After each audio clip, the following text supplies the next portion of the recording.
What is up, you guys? We are here for our midweek alchemy message. We are unpacking this week's lessons and looking at the process of how we're approaching the work. So, from the Wild Unknown Alchemy, we've got silver, followed by chaos,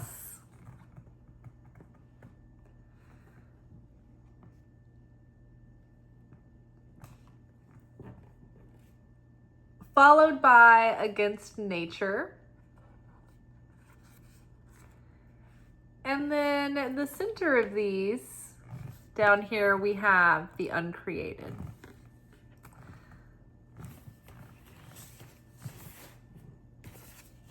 Paired with silver, we've got 9 of Wands.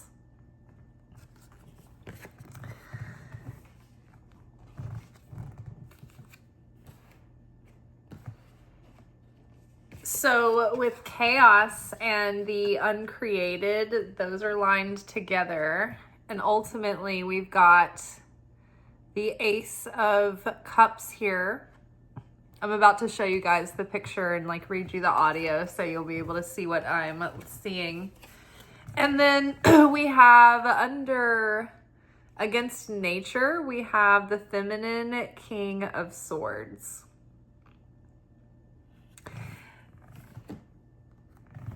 And the way that the cards are laid out, and you'll see this, but they look like this. So it's like 9 of Wands and or maybe it's actually like the way that you're seeing it. Either way, like 9 of Wands is looking at the feminine King of Swords. I feel like I have an ant in my hair. Maybe I just have my hair out of place. You will see the picture. So I'm going to let you guys listen to the audio first. I think that gives you a good foundation, and then we'll talk about all the cards from there. We'll be right back. None were ever so fitting cards to call attention to the light that is pouring in right now from the upper realms. We are in an opening in the cosmic gates of time and space, which allows the most potent radiance of God's light into our souls. This light is only available at this intensity once a year during the 3 weeks, also known as Bin Ha-Metzarim.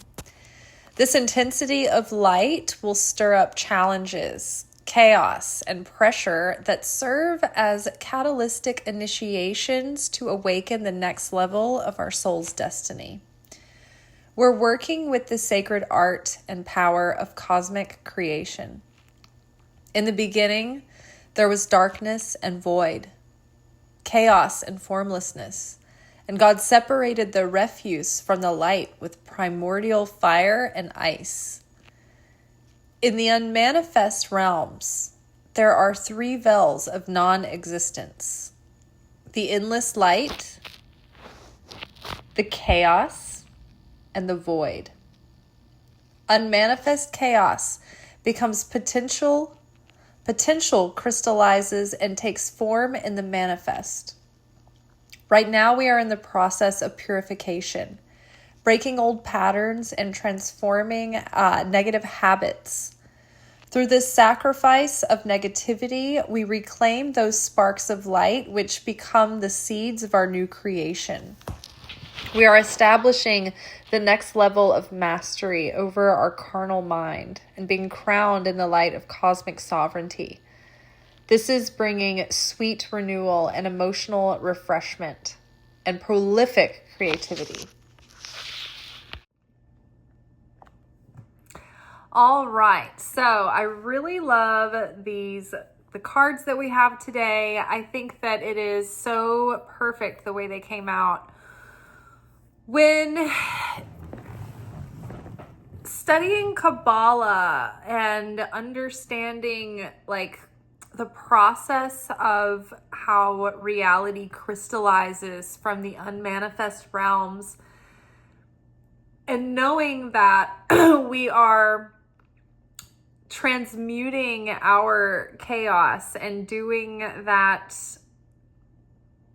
sacred alchemy right now during these 3 weeks to reveal the light. Like, these cards lay that whole process out in the most simplistic explanation possible. It's really amazing. So for starters, we have the silver card. Silver is a precious metal. It's the second most precious metal, but it's not like gold. Gold's pure. Gold is hard. Gold is, it doesn't turn, it doesn't tarnish. Gold is brilliant all the time. Silver, however, has impurities that have to be sifted out.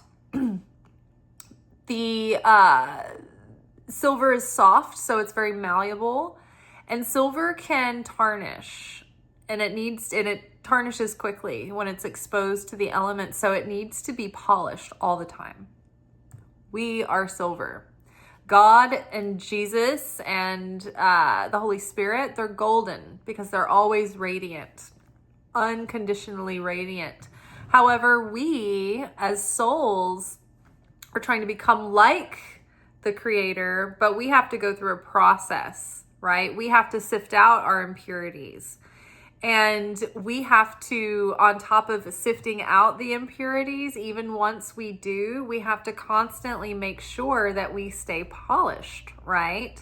That it's an ongoing discipline. It's not like a one and done project. The the personal transformation, the spirituality, the inner growth, the awakening of the soul, the elevation of the soul, maintaining our consciousness is like working out. It's like maintaining physical fitness. You can work out for years and look like exactly how you want to for years, but if you stop working out for like a month, you lose all that progress, and you have to like pay the consequences, and you have to like work out again, and you have to retrain the muscles, and you have to cut everything back into shape. And so too with our soul. It's like once we reveal the light of our soul, it stays, but we have a tendency to fall back into our carnal mind, into our carnal nature, into that body consciousness that gets lazy and it gets temperamental and moody and wants instant gratification and doesn't want to work for things and doesn't, wants to receive for the self alone. And I just want to do this process so my life will get better. And, so we have to stay on top of our work and be present and aware with our consciousness, and always be prodding ourselves. Okay, where is my consciousness in this moment, because that's the seed level that affects everything. And so with that, we have 9 of Wands. So over these 3 weeks, we are breaking bad habits and establishing new healthy ones. We are letting go and cutting away old limiting beliefs and self-sabotaging tendencies. And so we are aligning with our higher nature, our higher self, that doesn't sabotage the self, that has a regulated nervous system, right? That's totally whole, that stands separate from any trauma or upset or disappointment, right? So we have that part of ourself that we can be guided by, right? We are always connected with that part of ourself, but we're also always connected with our soul that has more dimensions, that has weaknesses, that has work to do, right? So the spirit is there waiting to be invited into the game, but the soul is kind of louder. The soul pushes the self forward because there's more work to be done on the soul. There's no work to be done on the spirit. The spirit's there basically for support, right? The spirit is like the skeleton that holds us up, whereas the soul is like the flesh suit that can take a beating, and is more exposed and has to deal with the day in and day out. So 9 of Wands is about overcoming those limiting beliefs. It's about breaking patterns. It's about transforming our negativity. And by the time we get to the 9 of Wands, it's like we're almost through the process, but it's just a little more push, a little more work to do. We're almost there. So we are, we're silver. We're in our polishing state. We've removed the impurities, and now it's about polishing that vessel and keeping it polished, right? So we're in this process of the 3 weeks, and it's showing us all of our impurities, all of the things that are left, that are lingering in our consciousness, that hold us back. And so the difficulties are going to tease that out of us, tease that little demon out and get it going so we can see it for what it is. And that's going to be the biggest gift, because then we have a way to change and to take that darkness and literally use it as fuel to manifest a new reality. And we are manifesting from chaos. So let me show you guys our tree of life glyph we love. Okay. So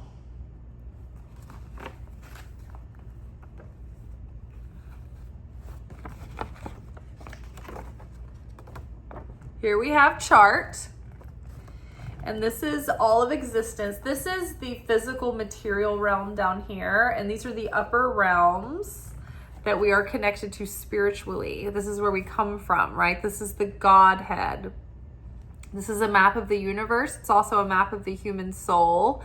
It's a map of existence. But for now, we're going to focus on these 3 arches here. These are the 3 negative veils of existence. And so here we have the first veil of negative existence, which is the endless, or the endless light. And this is where there's like an endless, infinite ocean of light, pure light, and it's the stuff of creation. And that's God in its most abstract, all the energy and the consciousness and the love and the creation and the light, all of it, everything is contained in the light. And that is in this endless light here. It's like an endless ocean of light. Above that, there's like an endless realm of chaos, right? And it's like this frenetic energy that's formless, and it's just this tension and excitement and agitation, and it's just building and building and building. The chaos is basically pure, unadulterated potential that has no form and no shape yet. So it is chaos, it's formlessness. And then above that, it is the void, the absolute void. So what I'm loving here is, and just one more. So when the first stage in the manifestation of reality happens here, there's a primordial point where the endless light spills in to what we now understand is the space that contains our reality, the vessel, the ultimate vessel, right? So the light, the masculine energy, comes into the feminine container of the vessel and begins the process. So Keter is the crown. This is God's purest form, abstract form of pure light. Then there is a supernal feminine power, and there's a supernal masculine power. These are like elemental creation forces here. So when things come through to begin the state of creation, it's pure energy coming through here, and then it's like unadulterated, wild energy that makes it's like a wild fire that's the masculine. It has no shape. It's like atoms without being in the structure of an atom. It's like when you open an atom and you get the atom bomb and everything is like pure chaos. That is the divine masculine without having encountered the divine feminine yet. So all this wild energy, but no shape, no form, no structure. And then that comes over and hits the divine feminine, which is like a container that gives this unadulterated potential, shape, restriction, boundary, right? Without boundary, something doesn't have any form, right? So this gives form, but it pushes back. It sets limits. It gives restriction. Saturn, right? So where are we here? We have this potential coming through, and of course, as this energy goes through the map here, the tree of life, as it goes through all these dimensions of reality, the energy becomes more crystallized and it becomes more solidified, right? Until it becomes like an idea that one can articulate, and then an idea that it's shaped out enough to envision it, and it gives you an inspiration and a feeling, and you can actually speak about the idea, right? That's the first form of physicalization. So having to set that little bit of groundwork there, we have our cards. So we're starting with this material that is imperfect, and we're sifting out the impurities, right? And that's reflected and underscored here by the Nine of Wands. The Nine of Wands is the action of sifting out the impurities of the self, breaking the bad habits, challenging our belief systems, challenging our negative thoughts and choosing the better thought, but breaking those patterns, breaking those limiting beliefs and moving forward out of them. See how she's like stuck in a patch of like thorn bushes and rose bushes, and she's gotten off the trail, right? And that can happen out in the woods. If you get off the trail, you can find yourself stuck, surrounded in all these like thorn bushes and rose bushes, and you can't see where the trail is. But this woman, she's not stopping. She's like, I'm pushing through. I'm not going to get stuck here in this. What am I just going to stay here in the woods and be stuck here for, I don't know, hours, days, and weeks? I've just got to grit my teeth and bear it, right? So that's where we're at right now. It's like, oh, when will this new beginning, this new self, this new chapter really kick off? And, and we're so ready. We have so much ennui. And then on top of that, it's like, boom, smack, here comes the 3 weeks that are going to make it even worse. It's going to pour salt in the open wound. It's going to challenge us even more and put us through the ringer and show us, okay, if anger is your thing, you're going to have moments that are going to really piss you off over the next few weeks. If it's impatience, if it's jealousy, whatever it is, we all have these things inside of us. And so it's so funny because at work, everybody's buttons are being pressed with the guests this week. It's so funny. And knowing what I know about these things and trying to prepare myself, and then also like seeing it happening to my coworkers too and trying to tell them about it. But yeah, so no one's getting out of this completely. And if you haven't had any challenges yet, maybe you should go to the grocery store so you get out and about. You need an opportunity. All right, so we have in this column, we have chaos and the uncreated.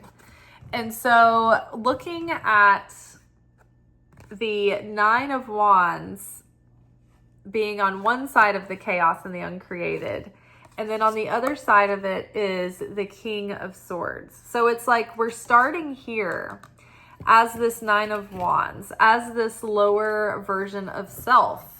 And then we've got this like portal of creation in between. And so when we come out the other side of this process, we are like claiming that cosmic sovereignty, where we're not just being ripped back and forth and at the mercy of the circumstances, constantly becoming reactive and affected by everything, getting lost in the illusion, getting lost in, the mayhem and the chaos. No, we see through that. We see that when these challenges are thrown at us, this is creation, material in its raw form. Right? We are the creation material in its raw form. And so when we overcome our lower nature and we break that ego open and sacrifice it, it releases all this energy and energy to be put into new creation. And so We're letting go of the self that is reactive to life and is the effect. And we are expanding our consciousness and becoming more aware and more awakened, and we become stronger. And now we know how to be more like the light of the Creator and choose to be the cause in any given situation instead of being affected by it and being run around in circles trying to keep everything under control and trying to fix everything. It's like, no, we're not doing that. We've seen through the illusions now, and we know how to stand in our power, grounded, connected to the Creator, and not getting too panicked about anything, right? We're seeing the moments for what they are. They're tests and they are opportunities. And the more that we can transmute during those tests and those opportunities, and the more power it opens up for us, and the more we prepare the vessel to channel miracles through, right? So as we meet these challenges, we open ourselves up to miracles coming in. And so here we've got our feminine King of Swords under the Against Nature. The Against Nature card is making me feel like it is our lower nature. Like when you look at the artwork and it's like this card talks about like not being in surrender and forcing things and doing things that are unnatural. Here we have the symbolism of the void here, the unmanifest, the nothing. And so with this card, it makes me feel like we are being eaten alive by like our carnal mind and our lower self that jumps to conclusions, that jumps to judgment, that jumps to criticism, that jumps to being offended, that jumps to wanting to grab for the self or you know, wanting to get our way, whatever it is. It's like this is the mind that we all have that's like our ego that plays on us, right? That wants to kind of go into our animal nature, our animal instincts. But our purpose in life is to awaken our soul and merge with our spirit and rise and transcend above our carnal mind and reach into that third eye, that higher mind, that super consciousness, that Christ consciousness. So the feminine King of Swords is both mastered the feminine qualities of the swords, the mind, which is the divine feminine aspects of of swords. And then we've also mastered the masculine aspects of the swords. So it's like we have the ability to have mastery over our mind, mastery over our thoughts. Our thoughts don't control our emotions like they used to. We have more emotional sobriety, and we have more awareness that our thoughts are not necessarily the truth. They're just thoughts, and we can choose our thoughts, and we can buy into those thoughts, and we can feed into those thoughts, or we can say, no, actually, I vote against this thought and I choose another thought. So we don't have to let our thoughts control us or define us or control our actions or the choices that we're making. We're saying, no, pause. I'm observing the movie. Why is all this in my movie? What am I supposed to be seeing in this? What's the message here? And how do I want to proactively respond and proactively show up in the situation?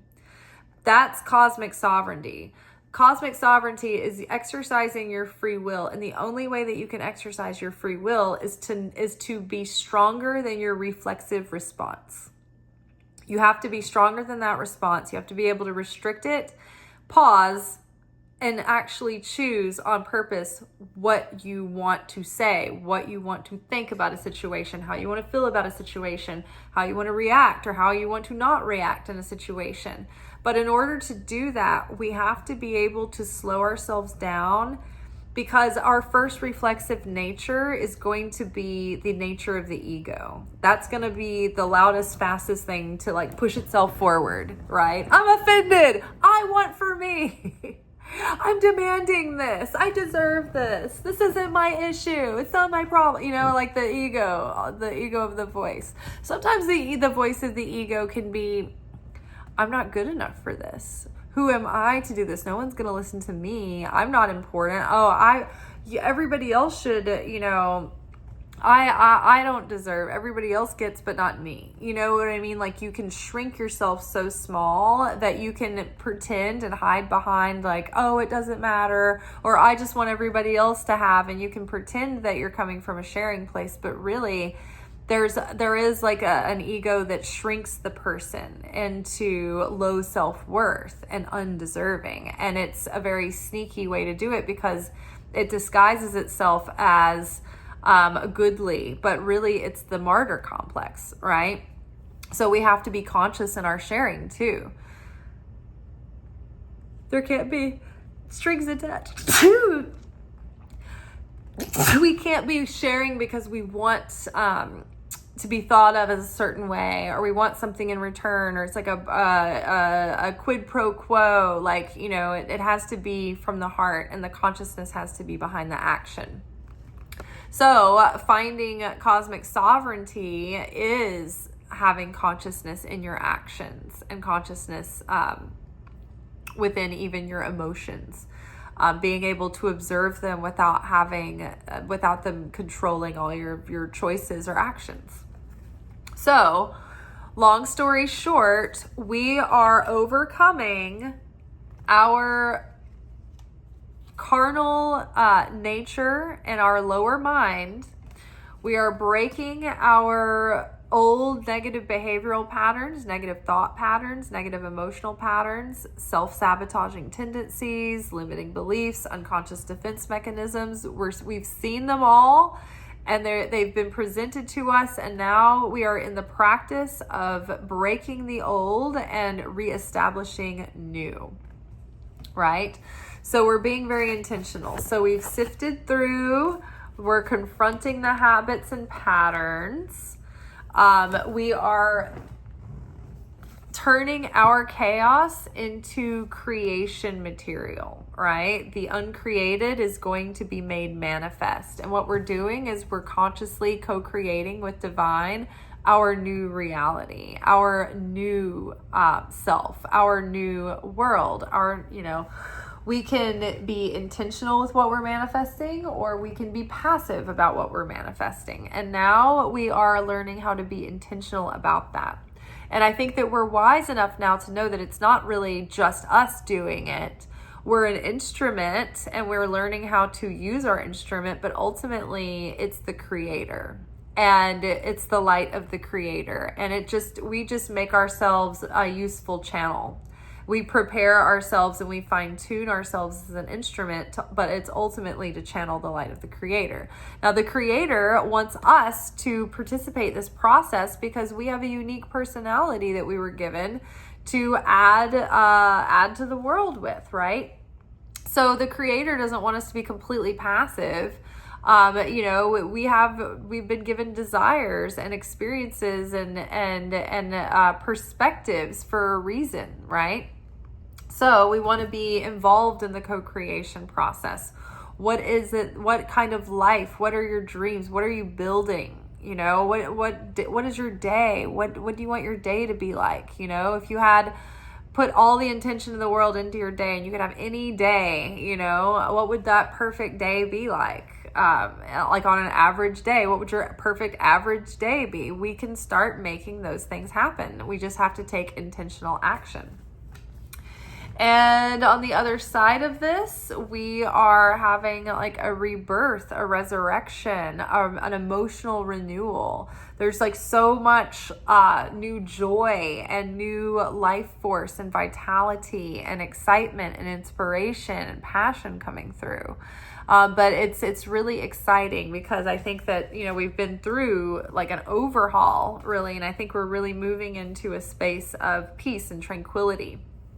I was briefly chatting with one of you in the comments, and you were saying how you luckily hadn't had anything too big or challenging happening recently. Mostly things are good, and that's good. I feel like I have been having very specific challenges with the aspects of my personality issues that I already know that I'm trying to work on, that I know that I wrestle with and struggle with.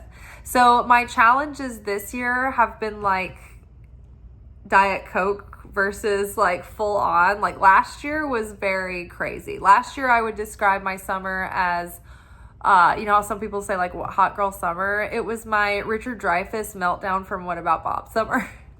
I was losing it last summer. It was crazy. But this summer, the 3 weeks, there's annoyances and there are tests, but they're not like, I'm not lost in the thick of it. It feels much lighter this year. So I don't know. We're all at different points. There have been years where it's been really intense for me. This year it hasn't been yet. So I don't know if it's cyclical, right? Or I don't know if that means that the work is starting to make progress. I don't know. Maybe like a couple of years from now, I'll have a really, you just never know, right? What the universe has in store. So I guess I'm grateful for having a relatively peaceful, challenging time of it compared to what I have been through before. But yes, definitely I'm feeling this. I'm feeling an emotional renewal. I'm feeling new creativity coming through, new hope, new trust, new faith, new joy, new excitement. And I hope that for all of us. But that is all for tonight. Tomorrow we will be back for actually, I think there's a new moon tomorrow. What do we have tomorrow?